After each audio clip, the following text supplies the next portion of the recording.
Hello everyone, আমি অনির্বাণ। আমাদের channel আপনাদের সকলকে স্বাগত। আজকে এই ভিডিওতে কথা বলবো কুলি সিনেমাটা রিভিউ নিয়ে। তো চলুন ভিডিওটি শুরু করা যাক।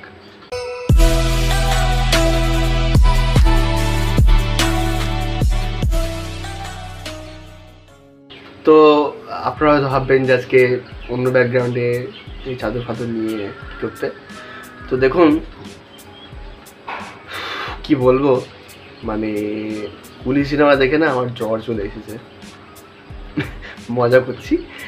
আসলে সিনেমাটা দেখতে একটু জার্নি হয়েছে, ওই সময় হাওয়া বাতাস গায়ে লেগে আমার একটু ঠান্ডা লেগে গেছে।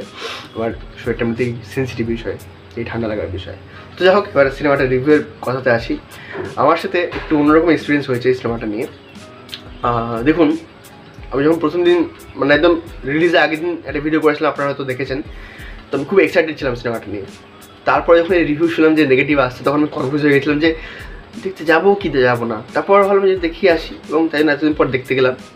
তো আমার বিষয়টা কী হয়েছে, যে লোকে যেমন প্রথম দিন ওই খুব স্কাই হাই এক্সপেকটেশন নিয়ে দেখতে গেছে, যার ফলে তাদের এক্সপেকটেশন ফল করে গেছে।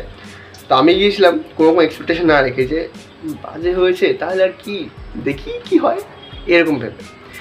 যার ফলে কী হয়েছে, প্রথম হাফটা আমার খুব ভালো লেগেছে সিনেমাটার। প্রবলেম হচ্ছে সিনেমাটা দ্বিতীয় হাফে। তাও এই সিনেমায় কিছু কিছু ভালো বিষয় আছে, আমাকে একটু বেছে বেছে মনে করেই বলতে হবে। প্রথম যে ভালো দেখি এই সিনেমাতে, সেটা হচ্ছে তিনজনের অভিনয়।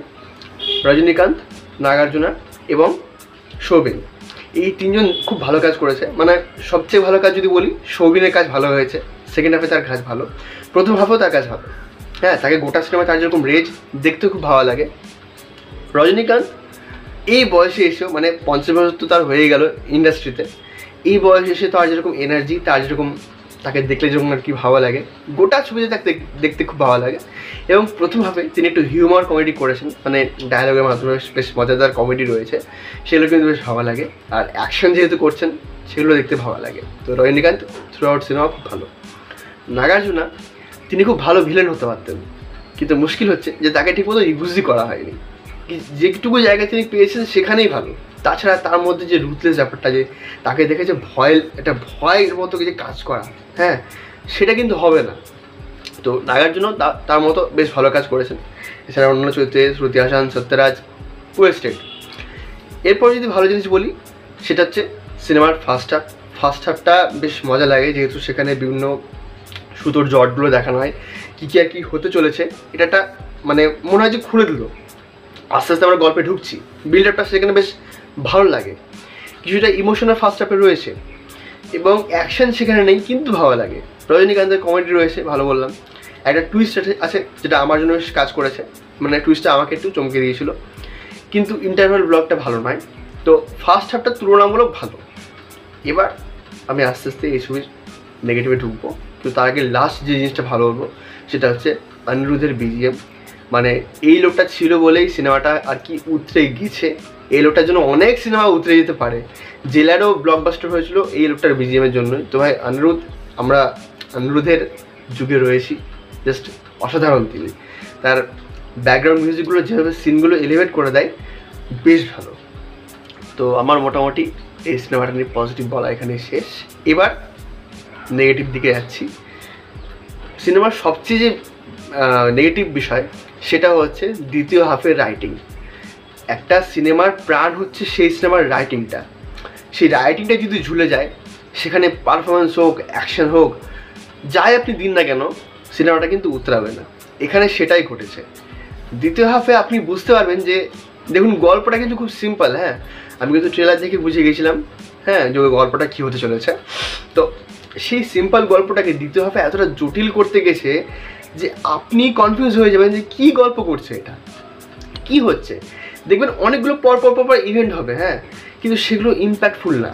ছোটো ছোটো কিছু টুইস্ট প্রেজেন্ট করার চেষ্টা করেছে, কিন্তু ইম্প্যাক্টফুল না। এবং ওই যে আমি স্পয়লার দিচ্ছি না, একটা জিনিস রিভিল হচ্ছে, যে টাস্ক আছে, সেই টাস্কটা করতে হচ্ছে রজনীকান্তকে। সেটা সে কেন করছে, এবং সেটা করার ফলে কী লাভ, সেটা তো বুঝতে পারলাম না আমি। তো প্লট পয়েন্টে বহুত গড়বড় রয়েছে।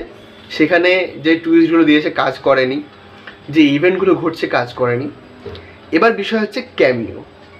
দেখুন, আমি আগে বিক্রম নিয়ে কথা বলছি, লিও আমি দেখিনি, হ্যাঁ বিক্রম নিয়েই বলছি। বিক্রমের তুলনায় তো এই সিনেমার স্ট্যান্ডার্ডটা অনেক লো। কুলির কথা বলছি, তার লোটা অনেক রয়েছে স্ট্যান্ডার্ডে। বিক্রমের যে রোলেক্সের যে ক্যামিওটা ছিল না, তো ওই ক্যামিওটা কেউ জানতো না, ইভেন সূর্যও কিন্তু ছিলেন না গোটা ছবি প্রমোশনে, হঠাৎ করে ক্যামেরাটা চলে এসেছে। এবার বিষয় যখন হচ্ছে যে এই ছবির ক্যামিওগুলো দেখুন, কালী শাহ মানে উপেন্দ্র যে রোলটা করছেন, বা আমির খান যে দাহার চরিত্রটা করছেন, এই চরিত্রগুলো ফার্স্টে রিভিল হয়ে গেছে।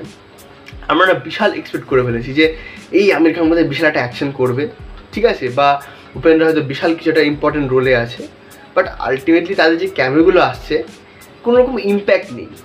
ওই আমির খানের পোর্শনটা তাও মোটামুটি, উপেন্দ্রা আমার মনে হয় যে কোনো কাজ ছিল না।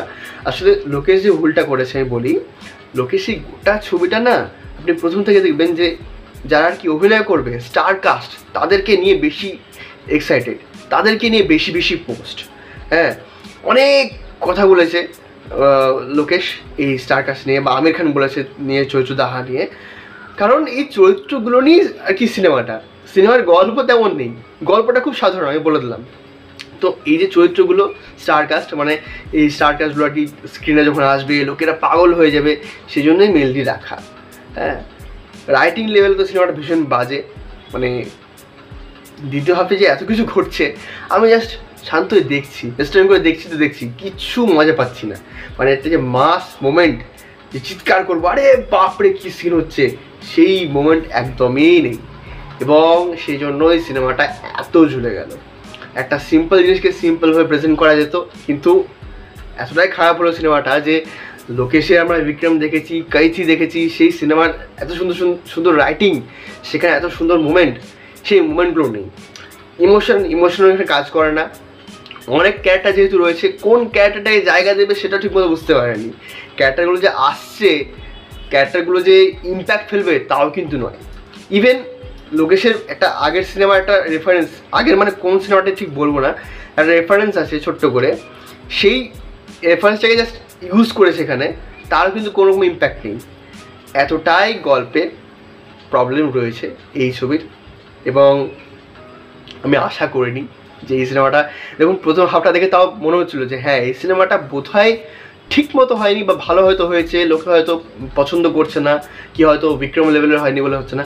বাট সত্যি এটা বিক্রম কি, মানে এটার লেভেল খুব অ্যাভারেজ লেভেল। তো আমি এক্সপেক্টই করিনি যে এই সিনেমাটা তো খারাপ হবে। এবং আমার চিন্তা হচ্ছে পরে যখন কাইচি 2 হবে, বিক্রম হবে, কি হবে এগুলো। হ্যাঁ, তো এই সিনেমাটা একটু আর কি যাতে ফ্লপ খায় সেটা আমি চাইছি। আমি জানি না আজকে বক্স অফিসটা কী অবস্থা, কিন্তু সিনেমাটা ফ্লপ হওয়া দরকার, নয়তো এরকম কিন্তু আজেবাজে ছবি কিন্তু আসবে।